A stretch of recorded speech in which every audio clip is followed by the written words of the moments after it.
एक अब बड़ा गहरा प्रश्न है, यही सब जीवों का प्रश्न होना चाहिए। इसी एक प्रश्न को हल करना है। ये इंडिविजुअल किसी का प्रश्न नहीं है, सवाल नहीं है, ये तो सब भक्तों का ही सवाल समझो आप। वो ये है कि हम आनंद शांति सुख क्यों चाहते हैं, एक पहला फेज। और दूसरा, लेकिन अब तक क्यों नहीं मिला, मतलब लगातार वो चीज क्यों चाहते हैं हम, और जिसको चाहते हैं वो क्यों नहीं मिला। तो देखो, इसको बहुत शॉर्ट में ले लेते हैं। वैसे तो बहुत बार बताया गया है, जो प्रेमी रसिक संतों ने तो बताया ही है। तो अब पहला है, हम आनंद शांति सुख क्यों चाहते हैं। तो मोटा मोटा देखो, अनंत जीव है, अनंत ब्रह्मांड है, उसके 84 लाख किस्म के शरीर है, योनियां हैं। और वो एक बार कई बार बताया, 30 लाख योनि पेड़ पौधे लता बेल वृक्ष घास फूस की, 27 लाख योनि कीट पतंग मच्छर मक्खी छोटे जीव जंतुओं की, 14 लाख योनि पक्षियों की। मतलब 14 लाख किस्म के शरीर और उसकी अलग अलग बोलियां। 9 लाख योनि पानी के जंतुओं की बताइए, वो भी अलग अलग प्रकार के शरीर है। और 4 लाख योनि मनुष्य देवता, 4 पैरों वालों पशु जानवर भी उसी में आगे। हम 84 में तो है ही, कदे कोई ये समझे हम 84 में नहीं है। तो देखो ने, आदमी का एक अंगूठी का निशान नहीं मिलता, बोली बदल जाती, रूप सबके अलग अलग है। कितना आश्चर्य की बात है। सब अलग अलग कर्म करते दिखाई दे रहे हैं, लेकिन सबका एक कॉमन एम है। वो कॉमन एम क्या है, क्या चाहते हैं? आनंद। जो भी क्रिया 84 लाख के अंदर जो भी जीव करेगा, वो आनंद के लिए ही करेगा। कोई कह रहा है जी हम उस पर बैल लगा दें तो आनंद के लिए नहीं करेगा, दुख के लिए करेगा, नहीं हो सकता। अब सवाल आ गया, अब जी ये आनंद शांति सुख को क्यों चाहते हैं, क्यों करते हैं? तलाश अलग अलग है, तमोगुणी रजोगुणी सतोगुणी। एक आदमी शराब पी रहा है, लेकिन उससे पूछे क्यों पी रहा है, आनंद मिलेगा। एक आदमी दूध पी रहा है, उससे पूछो क्यों पी रहा है, आनंद मिलेगा। एक आदमी एक जीव को काट रहा है, मांस मदिरा मांस खा रहा है, अरे क्या कर रहा है, आनंद के लिए। एक किसी का मर्डर करता है, आनंद के लिए।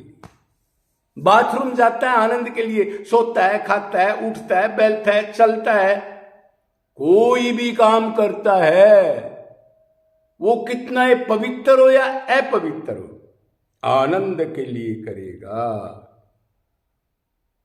अब ये अलग अलग बात है, उसको तमोगुण में आनंद आ रहा है, शराब में आनंद आ रहा है, और इसको गाय के पवित्र दूध के अंदर आनंद आ रहा है। लेकिन सुख की तलाश में। आप कहोगे जी मर्डर करता है तो क्या सुख मिलेगा? हाँ, वो मेरा दुश्मन है, उसको मार दो तो मेरे को शांति मिलेगी। है अज्ञान, लेकिन कर रहा आनंद के लिए। क्लियर हो गया? अब आगे, अब है भाई आओ, क्यों आनंद सुख शांति चाहता है? इसलिए चाहता है, वो आनंद का अंश है, मतलब उसका पुत्र है। आनंद कौन है? भगवान। भगवान का पुत्र है, भगवान का सेवक है, भगवान का सखा है, भगवान का पेरेंट्स है। ये क्या है? वात्सल्य भाव।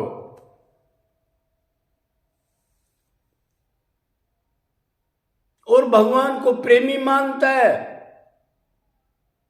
आनंद का मतलब भगवान, अंश है, वो अपने अंश की तरफ जाना चाहता है। और ये तो जरूर है, उसको अज्ञान में वो विपरीत दशा में जा रहा है, दुख भोग रहा है, लेकिन प्राप्त आनंद को ही करना चाहता है वो। जैसे देखो, ये क्या है? ये जड़ चीज है। पेन कहते नहीं लिखने वाला। अब ये तो कुछ जानता नहीं, लेकिन देखो कैसे जान जाता है। ये ऊपर क्यों नहीं रहा, ये नीचे क्यों गिर गया? क्या कारण है? जड़ का अंश। हाँ, ये पृथ्वी से पैदा हुआ है, ये पृथ्वी का अंश है, इसलिए अपने अंश से प्यार करता है। करना पड़ेगा, रह नहीं सकता। अब अग्नि है, आप आग लगाओ, बहुत बड़ा ढेर है लकड़ियों का, तो आग नीचे की तरफ नहीं जाएगी, ऊंचे की तरफ जाएगी, ऊपर की तरफ। क्यों? वो तेज का, सूर्य का अंश है। कोई भी नदी हो और कुछ हो, जितनी भी नदियां सब समुद्र की तरफ भागती हैं, भागना पड़ेगा। जो जब तक अपने अंश से नहीं मिलेगा, उसको शांति नहीं मिल सकती। ऐसे ही जीव भगवान का अंश है, इसलिए इसका स्वभाव है आनंद का, सुख का, शांति का, पीस का, हैप्पीनेस का। अब क्लियर हो गया हम आनंद, शांति, सुख क्यों चाहते हैं? ये मोटा मोटा क्लियर हो ही गया। और ये हम देरी करते हैं बाप से, मां से, बेटे से, नौकर से, धन से। आनंद चाहते हैं।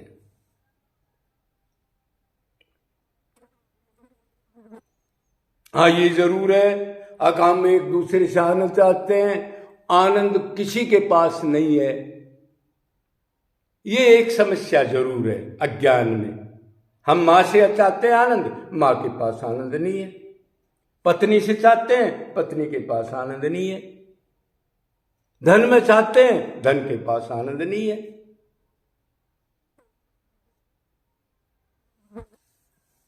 क्यों? वो आदमी उससे आनंद चाहता है, वो पत्नी पति से, पति पत्नी से, किसी के पास भी नहीं है। कितना ही बड़ा सुख हो इंद्रियों का, थोड़ी देर के लिए सुख, फिर दुख पैदा हो जाएगा। आनंद किसे कहते हैं? संसार में भी आनंद मिलता है, कोई कह दे? हाँ, संसार में एक थोड़े से टाइम के लिए आनंद मिलता है, वो भी हम लोगों का बहुत कम हो गया। गाढ़ निद्रा में, स्वप्न अवस्था ना हो, जागृत अवस्था ना हो, तब आनंद मिलता है। आप एक कमरे में सो रहे हो, दूसरे कमरे में से चोर आपके जेवर पैसे निकाल लेगा, आपको कोई पता नहीं, निकालने दो। लड़का बीमार है, सोच रहे हो बीमार है, कल दिखाऊंगा, अब आप सो गए निंद्रा में तो मर गया, आपको कोई परवाह नहीं। लेकिन जगोगे तब तो वो थोड़ी देर का आनंद हमारे को मिलता है बस। और इधर तो आनंद है ही नहीं। माँ में, बाप में, पति में, पत्नी में, ये तो सब स्वार्थ के हैं, आनंद नहीं है। चाहते हैं, एक दूसरे से नहीं मिलता तो लड़ाई झगड़े गुत्थम गुत्था होते हैं, मर्डर तक, बाप बेटे का तलाक वगैरह, ये अंड फंड खूब जूते चप्पल होता रहता है। ये डेली का काम है, सबका एक्सपीरियंस है इस चीज का। हमारा भी है, 20 साल पहले हमने भी देखा है।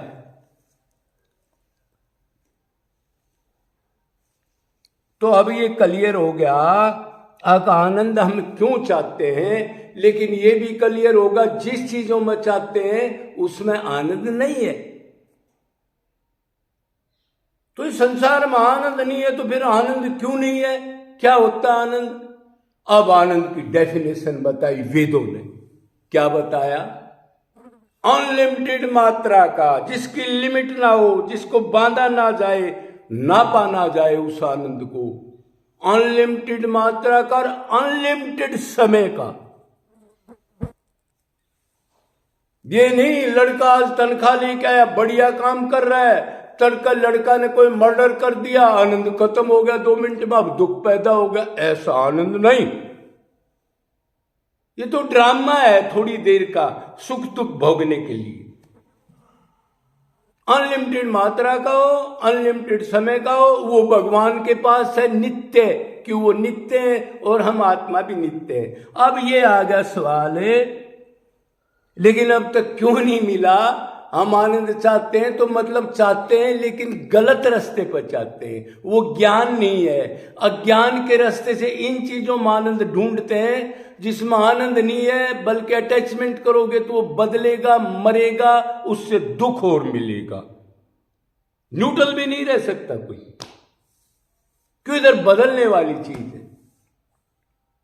अपने को शरीर माना, शरीर के संबंधियों का अपना पहला ज्ञान। वेद व्यास ने कहा सबसे मूर्ख आदमी कौन है? गधा, बकरा, ऊंट। उसने कहा जो अपने को शरीर मानता है। अरे महाराज वो तो न्यायाधीश है, वो डीजी है, वो कलेक्टर है, वो पीएम सीएम, सब गधे हैं। अरे वेद व्यास कह रहा है सब गधे अपने एम को छोड़ करके इसमें आनंद ढूंढते, मर जाते हैं लड़के, एक दूसरे से गुत्थम गत्था हो जाते हैं।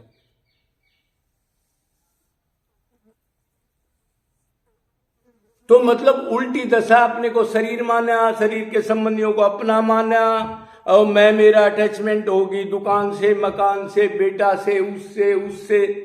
और शरीर में 5 इंद्रियां हैं जो 5 सुख जाती हैं, 5 प्रकार की कामना है, छठी कोई कामना नहीं। क्यों? 5 ही ज्ञान इंद्री है, और ज्ञान इंद्री पहले वर्क करेंगी तो कर्म इंद्री काम करेंगी। 5 देखने की, सूंघने की, चखने की, स्पर्श करने की, सुनने की। नया नया मटेरियल चाहते हैं, ये सुनाओ, वो कहती है मेरे को ये दिखाओ, वो कहता है मेरे को इससे पकड़ाओ, मिलाओ, मेरे को सुख मिलेगा। इसी में जूते चप्पल, जूते चप्पल, जूते चप्पल, आज तक मिला नहीं, फिर पागल होकर के नरकों में जा रहा है, भोग रहा है, चला गया, पिसे हुए आटे को पीस रहा है, और उल्टी करने वाली चीज को फिर खा रहा है। मतलब अनंत बार अपने को शरीर मान के, अनंत बार धोखा खा करके, जूते चप्पल डंडे खा करके अनंत नरकों में गया। जरायु, अंडज, सबदेज, उद्भिज, इतनी प्रकार से पैदा हुआ, उल्टा लटका, लेकिन वैराग्य नहीं हुआ, उसको ज्ञान मिला नहीं, मिला है तो किया नहीं, उनसे मोह नहीं हटा उसका, और आनंद भगवान के पास है। तो कैसे मिलेगा? तो अभी निचोड़ सुनो, और ज्यादा सुनने की जरूरत नहीं। अपने को आत्मा मानो, क्यों? हम उसी के अंश है। आत्मा का आनंद उधरी है, शरीर का आनंद आपने देख ही लिया, इतने नरक भोग लिया, बुढ़ापा, मृत्यु, रोग, अशांति, तृतीय, हाथ टूट गया, पैर टूट गया, आंख चली गई, कोमा में पड़े हैं, सब दुखी है, लेकिन फील नहीं करता मैं दुखी हूं, भगवान की तरफ चलूं। क्यों? भगवान के पास आनंद है, पक्का प्रूफ कर दिया वेदों ने। तो बस एक ही काम करना पड़ेगा, अपने को आत्मा मान के उधर से मन को हटा लो। मन उधर है, एक ही मन है, उधर से हटाओ और इसमें लगा दो ये माँ बाप, पिता पत्नी, दुकान मकान, श्री कृष्ण ही है। और फिर उसकी मन से निरंतर भक्ति करो, शरीर वाली भक्ति नहीं, मन से रिलेशन बना के, भूख बना के उसका चाहे कीर्तन करो, श्रवण करो, नाम जप करो, उसके लिए रो, और वो रसिक गुरु मिलने से होगा। अब रसिक गुरु मिल गया किसी को, बड़ी मुश्किल से मिलता है। क्षोत्रिय ब्रह्मनिष्ठ, झोला छाप नहीं, जो 4 चौपाई सीख ली, ऋष ब्रेम में 1000 श्लोक याद करके बोल रहा है, अंदर गड़बड़ है, प्रैक्टिकल नहीं है। तो ऐसा गुरु मिल जाए तो निरंतर निष्काम अनन्य भक्ति, भगवान से ही प्यार करो। 2 काम फिर मत करना, भगवान से भी करना, माँ बाप से भी करना, पलाट दुकान का भी चिंतन, लड़का मर गया तो भी रो रहा है, लड़की जा रही है तो भी रो रहा है, भगवान के लिए भी रो रहा है। मतलब ऐसा एक मक्खी है, मूर्ति पर बैठ गई, मिठाई पर बैठ गई और गंदी में बैठ गई, ये काम नहीं करना। निरंतर भगवान की भक्ति करो, भक्तों में ही रहो, अपने को आत्मा मानो, भूख बढ़ाओ, छुप के भक्ति करो, छपाओ मत अपने आप को। और सी बहुत सी बातें वो बाद में बताएंगे। जय जय श्री राधे।